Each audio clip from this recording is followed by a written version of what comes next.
Hi guys, if you want to find your own phone number on Samsung Galaxy M35, then let's see how to do it. So for that, first of all go to settings. Now here scroll down and tap on about phone. Now here you will be able to see your phone number. You can see this is my phone number.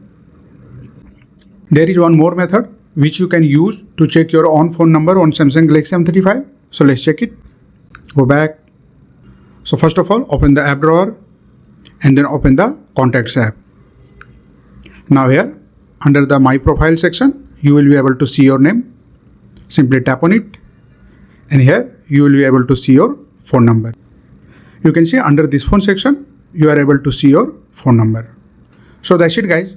This is how you can easily find your own phone number on Samsung Galaxy M35. If you like this video, please subscribe the channel.